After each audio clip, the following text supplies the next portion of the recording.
Kasus kecelakaan mahasiswa UI yang tewas namun jadi tersangka terus memicu perbincangan publik.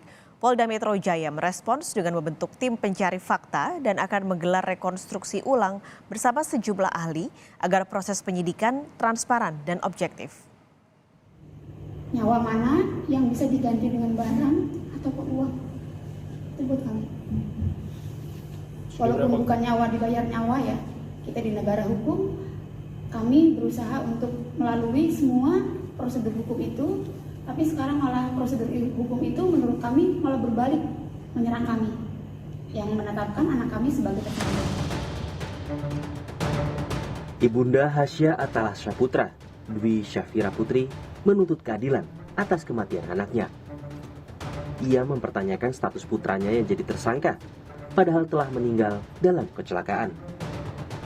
Kasus yang menimpa Hasya telah dihentikan 16 Januari 2023 dengan keluarnya surat perintah penghentian penyidikan atau SP3. Selain menilai ada keanehan soal penyerahan surat, ayahanda Hasya menyebut penabrak anaknya tidak minta maaf dan tidak menunjukkan empati. Tidak ada keluar kata maaf sekalipun pada malam itu. Tidak. Jadi pada dasarnya kami ikhlas dengan kejadian itu, tapi karena sikapnya tidak ada empati, ya makanya kami putuskan untuk dilanjutkan sesuai dengan hukum yang berlaku. Upaya hukum yang ingin ditempuh keluarga tak sekadar ucapan belaka. Selasa siang, keluarga Hasya Atalasya Putra melaporkan Polres Metro Jakarta Selatan dan pihak yang mengeluarkan hasil visum ke Ombudsman. Keluarga almarhum Hasya menilai terjadi kesalahan atas penetapan tersangka terhadap korban yang tewas. Kami melapor ke Ombudsman terkait maladministrasi dan kesalahan-kesalahan prosedur formal yang dilakukan oleh polisi, yaitu Polres Jakarta Selatan terhadap penanganan perkara yang menimpa Hasya dan pihak yang menerbitkan visum Hasya. Soal penetapan tersangka Hasya memang jadi polemik di publik, mengingat korban telah meninggal dunia. Guru Besar Fakultas Hukum Universitas Sudirman, Ibnu Nugroho menilai, perdebatan akan hilang dengan mencabut status tersangka pada Hasya. Konsep sistem sebagai penentuan tersangka ini yang cukup dipertanyakan. Apakah yang bersangkutan sudah diperiksa atau belum? Apakah dalam keadaan itu masih sehat atau belum? Kan keadaan yang dilakukan sudah dalam keadaan kritis, tidak diperiksa. Pertanyaannya, apakah orang dalam keadaan kritis langsung ditentukan tersangka? Itu konstruksi hukum yang agak menjadi debatable, sehingga jadi masalah besar. Karena undang-undangnya gini Mas Tifal, barang siapa yang karena kealpaannya menyebabkan matinya orang lain, bukan dirinya sendiri. Itu bisa lihat di dalam KUHP maupun Undang-Undang Kecelakaan Lalu Lintas pasal 310. Ini yang menjadi masalah gitu. Sehingga saya kira kalau kasus ini lebih cepat, itu sebetulnya hanya status sebagai tersangka itu adalah dicabut. Itu sudah clear itu. Polda Metro Jaya merespons desakan publik dengan menggelar rekonstruksi ulang. Kami berencana akan melakukan rekonstruksi ulang dengan melibatkan seluruh stakeholder dengan tujuan penanganan yang berjalan semakin transparan dan objektif. Sebagai Kapolda, saya sudah menginstruksikan untuk ditangani secara objektif, profesional, dan melibatkan ahli-ahli terkait.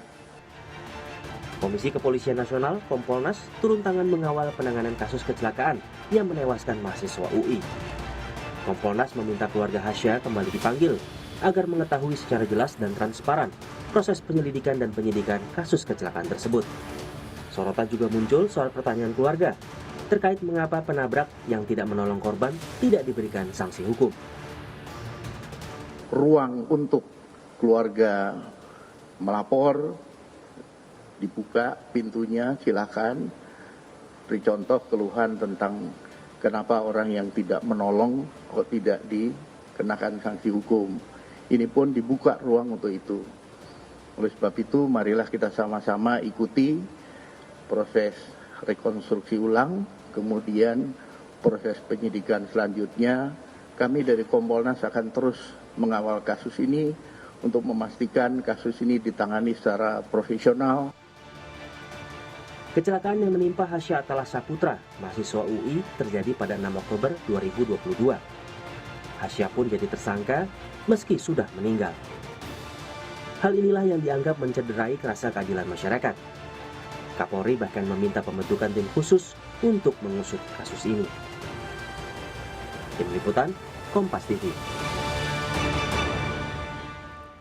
Siang ini kita sudah terhubung dengan Rian Hidayat, pengacara keluarga Hasya Atala Saputra, mahasiswa UI yang jadi tersangka meski telah meninggal tertabrak mobil pensiunan polisi pada Oktober 2022 lalu. Pak Rian, selamat siang. Ini terakhir kemarin ada laporan ke Ombudsman. Ini apa lagi yang sedang diupayakan keluarga? Baik, selamat siang, Mbak. Kemarin kami melaporkan ke Ombudsman karena pertama kita ini sebagai negara hukum tentunya menggunakan jalur-jalur yang sebagaimana telah ditentukan oleh prosedural hukum, yaitu adanya Ombudsman. Hal apa saja tentunya terkait dengan dugaan-dugaan kami terkait maladministrasi terkait kepolisian dalam melakukan penyelidikan maupun penyidikan dan penetapan tersangka terhadap almarhum Hasya. Nah, dari hal itu tersebutlah kami melaporkan kepada Ombudsman. Ada beberapa hal yang mungkin kami nilai cukup sangat janggal karena kan kalau kita bicara maladministrasi tentunya sangat berkaitan dengan dokumen.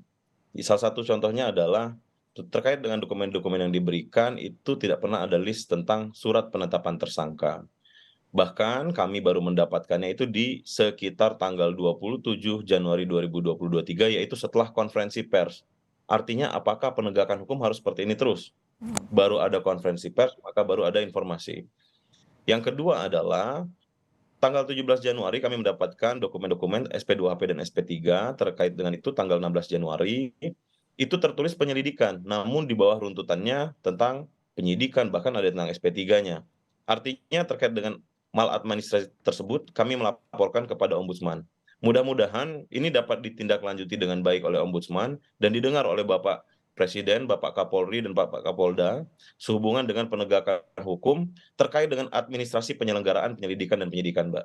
Seperti itu. Oke, ini ada informasi, Mas. Sebenarnya Polda Metro Jaya ini sempat mengundang keluarga tapi tidak datang. Mengonfirmasi dulu, benarkah itu, Mas? Hal yang pertama perlu kita ketahui dalam penegakan hukum tentunya kita harus mengacu pada landasan hukum. Ketika sudah ada kasus di SP3, ada undangan ini landasan hukumnya apa seperti itu, Mbak? Karena tentunya kita membutuhkan penegakan hukum agar bisa menjadi pro justisia. Singkatnya atau sederhananya, tindakan pro justisia tersebut akan menghasilkan kepada sidang di pengadilan. Pertanyaannya, apakah pertemuan-pertemuan ini ujungnya untuk apa? Outputnya untuk apa?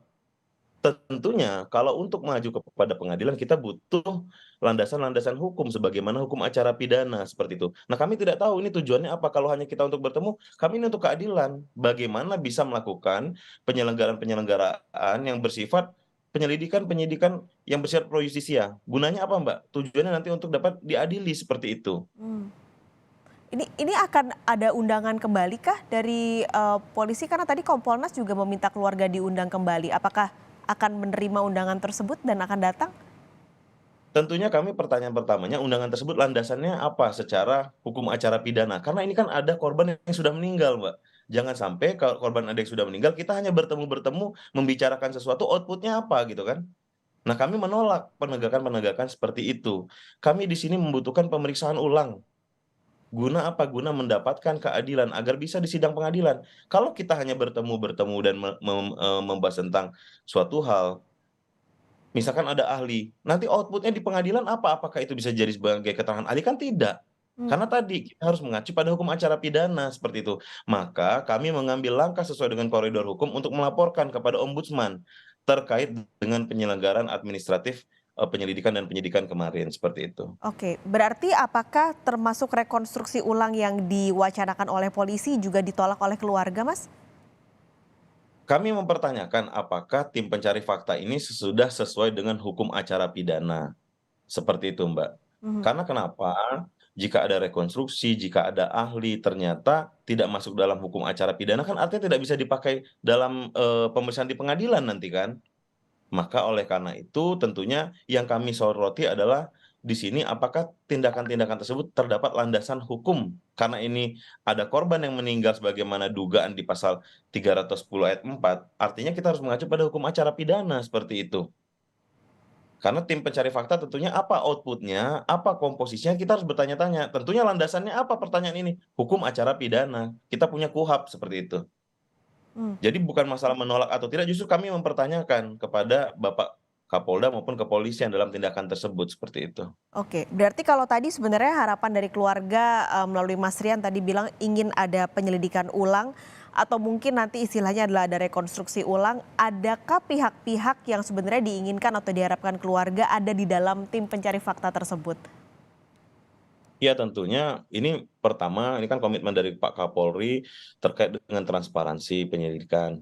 Artinya kan transparansi ini kita semua tahu, masyarakat juga bisa berkembang seperti itu. Artinya kan ini yang kita harapkan. Kenapa? Karena isu ini sudah menjadi keadilan bagi masyarakat seperti itu kan.